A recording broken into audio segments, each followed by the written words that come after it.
Olá, meus amigos literários, meus amigos leitores.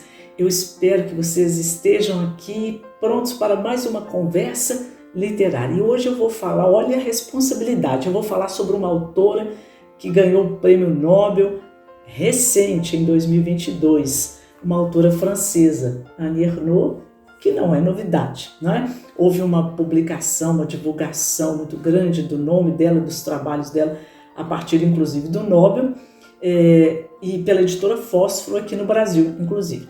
E eu até aguardei, porque muitas pessoas, claro, né, com a novidade no Nobel, falaram sobre o trabalho dela, sobre a literatura dela, principalmente dos seus temas, né, sempre polêmicos. Ela tem uma linha de escrita com uma abordagem sobre questões familiares, sobre questões profissionais, sobre questões amorosas, dentro de uma perspectiva também sociológica, uma contribuição muito grande que ela traz à reflexão de vários temas, alguns considerados inclusive tabus, que foi o caso de Os Armários Vazios, que ela publicou em 1974, uma narrativa, uma ficção, em que ela trata do aborto como que naquele momento na França era proibido e, portanto, causou muitas polêmicas, mas ela fala do quanto foi difícil, né, do quanto dentro do espaço familiar, dentro com o receio, né, do impacto social, a questão física, a questão psíquica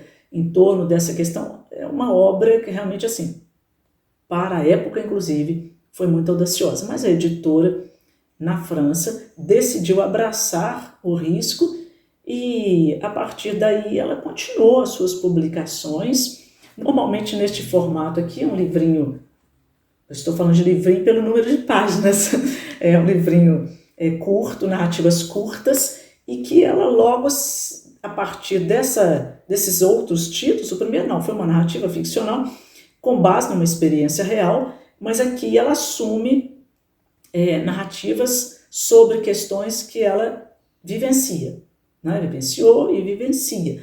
Ela é considerada uma trânsfuga, porque o realismo, a abordagem realista, direta, crua, né, dos fatos, que causa bastante impacto, mas ao mesmo tempo ela conseguiu, dentro da perspectiva da escrita literária, abolir certas fronteiras, né? Nós colocamos o que é biografia, o que é autobiografia, o que é um relato, o que é um depoimento, o que é ficcional. Na verdade, a literatura dela transita nesses territórios com muita perícia, e é isso que chama a atenção também, né? Como eu disse, eu estou bastante interessada em abordar a questão literária.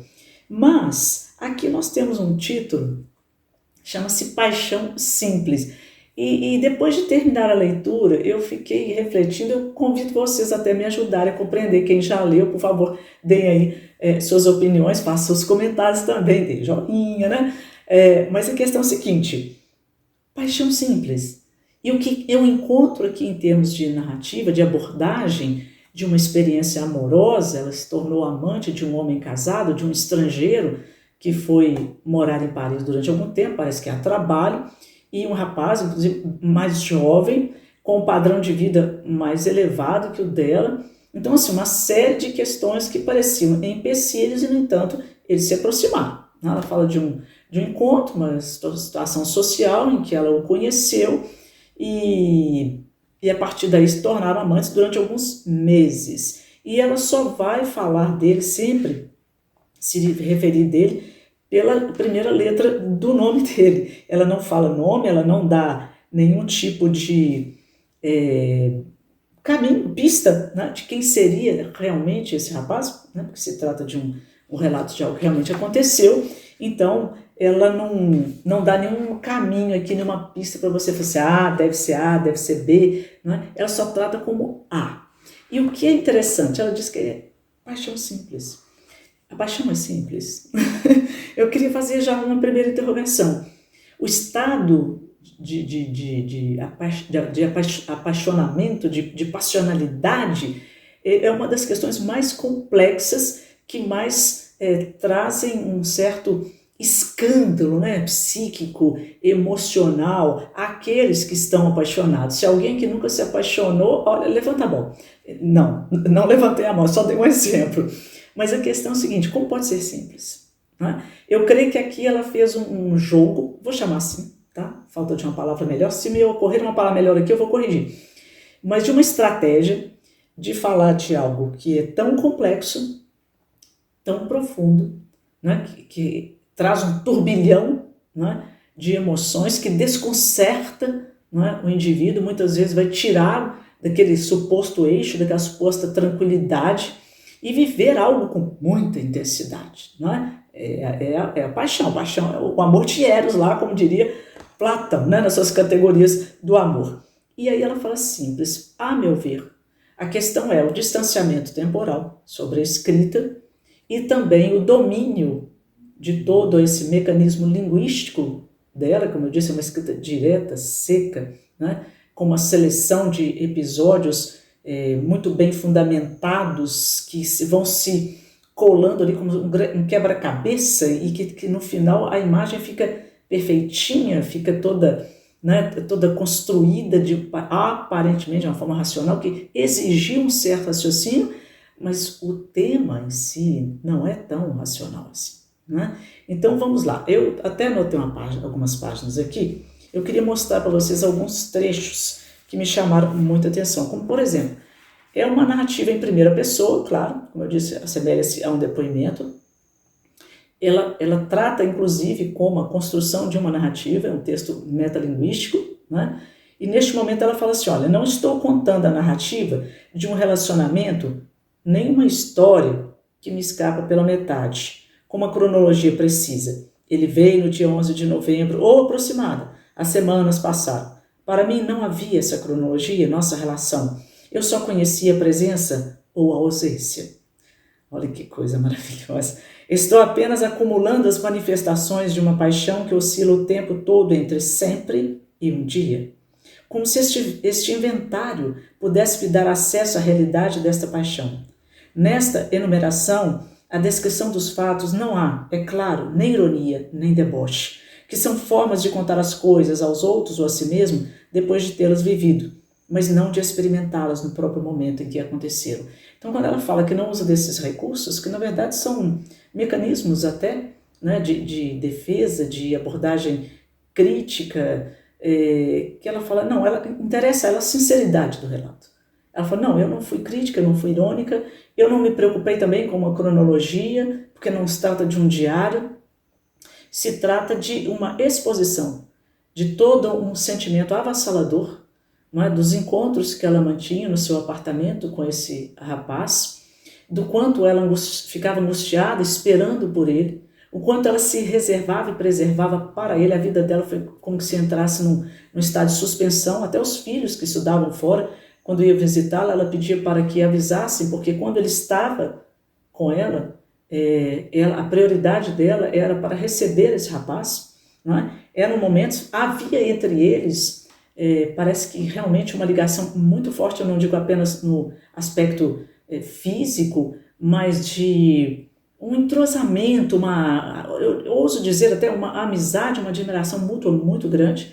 Ela fala inclusive das diferenças, né? Ela era uma professora de literatura, uma intelectual, e ele um homem ao que parece voltado para os negócios, porque sempre muito bem vestido, com roupas caras, carro sofisticado, com marcas famosas. Ela fala desses detalhes, ele bebia bastante, e ela fala que era um costume do país dele, que ele vem do leste europeu, uma das poucas informações mais concretas que nós temos a respeito dele, mas que eram encontros que ela ansiava por ele, e quando ele demorava a ligar e a dizer que ia encontrá-la, ela se pegava fazendo coisas absolutamente simples e muito diferentes da forma dela ver o mundo, da intelectual que ela era, como por exemplo, desenvolveu nela um apego às pessoas mais simples, às pessoas comuns, o quanto ela começou a observar algo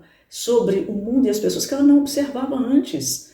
Eu achei isso tão maravilhoso. Aqui também eu tenho uma outra passagem aqui na página 32, quando ela fala Veja só, tá? 32. Ela aqui, ó. O certo é que não sinto nenhuma vergonha ao escrever essas coisas, graças ao intervalo que separa o momento em que elas são escritas, em que estou sozinha observando-as, do momento em que elas serão lidas por outras pessoas, o qual tem a impressão nunca vai chegar. Daqui até lá posso sofrer um acidente, morrer, pode acontecer uma guerra, uma revolução. É esse intervalo de tempo que me permite escrever hoje. Um pouco como aos 16 anos eu ficava deitada tomando um sol o dia inteiro, ou como aos 20 fazia amor sem contraceptivos, sem pensar nas consequências. É, portanto, um erro equiparar quem escreve sobre a própria vida com um exibicionista, pois esse último tem apenas um desejo, mostrar-se ser visto no mesmo instante. Né? Então ela fala, ela não é uma exibicionista, não foi essa a intenção dela, muito ao contrário, eu creio aqui que a escrita é terapêutica, que ainda que tenha se passado muito tempo, ela fala que depois ele foi embora, voltou para o país dele, e depois ela só vai vê-lo algum tempo depois, parece que alguns anos, porque ela fala que ele permanece praticamente o mesmo, e ela que envelheceu um pouco, e foi só apenas mais um encontro rápido. Ele foi visitar a França e ele era casado, ele tinha filhos, ele tinha a sua vida, né, profissional. E no outro momento aqui, sobre a questão da escrita, ela fala, comecei a escrever desde setembro do ano passado. Não fiz outra coisa além de esperar por um homem, etc. Mais ou menos 2 meses depois da partida de A, não sei mais qual foi o dia. Se por um lado consigo me lembrar exatamente de tudo que está associado ao meu relacionamento com A, das agitações de outubro na Argélia, do calor do céu aberto de 14 de julho de 1989, até de detalhes fúteis, como a compra de um mixer em junho, na véspera de um encontro. Por outro lado, é impossível relacionar a escrita de uma página específica a uma chuva torrencial, a um dos acontecimentos que ocorreram no mundo há 5 meses, a queda do muro de Berlim e etc. E ela vai falando o quê? Ela estava tão focada na questão da espera e tentando compreender os próprios sentimentos, que ela chegou um momento aqui na trajetória desse amor, dessa explosão de passionalidade, que ela entendeu, bom, ele era bastante jovem, ele era casado, ele estava ali no país temporariamente, em algum momento ele ia partir. Então ela tomou uma decisão. Ela falou com ele que ia viajar durante algum tempo, e realmente ela viajou, ela foi para a Itália, tem relatos ótimos aqui da visita dela a Florença, e para que adquirir na sua intimidade o poder de deixá-lo, de assumir essa condição de abandono daquele que é objeto, né, da sua paixão, anterior à decisão dele, que por ordens diversas iria embora. Então ela, com muita coragem, com muita força, isso eu achei assim, algo impressionante, ainda que tomado, porque o relato aqui é uma exuberância de atitudes, de sentimentos, de quem está de fato apaixonado, até o momento que ela assume esse poder. Ela se afastou para adquirir essa força e deixar a ele também mais à vontade para, quando fosse o momento de abandono, de separação, que isso ocorresse sem maior dramaticidade. Assumindo a memória se projetando como escrita, essa memória emocional, mas uma escrita impressionantemente racionalizada, arquitetada, muito bem construída, com uma seleção, como eu disse, de episódios, de uma cronometragem mesmo, na abordagem de cada fato, sem excessos, para quem teve uma experiência amorosa de tanta intensidade. Eu fiquei muito impressionada com a Annie Ernaux devido a isso, a esse domínio de si mesma e principalmente o domínio da escrita, seja a partir de questões que a impactaram tanto emocionalmente. Bom, era isso que eu queria deixar aqui para vocês, esse convite para leitura, tá? De Paixão Simples, outros títulos da autora. Em algum momento futuro podemos comentar de outros, mas dizer que fica uma colaboração do Grifo Falante para vocês, e peço também que comentem comigo também de outros títulos em que vocês tenham sido impactados também, por essas estratégias, né, de autores como ela, né, que devido a essa audácia também muito bem sucedida, acabou conquistando um Nobel de Literatura. Meus amigos, um abraço do Guia Falante, mais uma vez, muita alegria estar aqui com vocês hoje e até o próximo encontro. E convidem seus amigos para se inscrever no canal, deem joinha, façam comentários, aquela coisa, tá bom? Até o próximo encontro. Um abraço.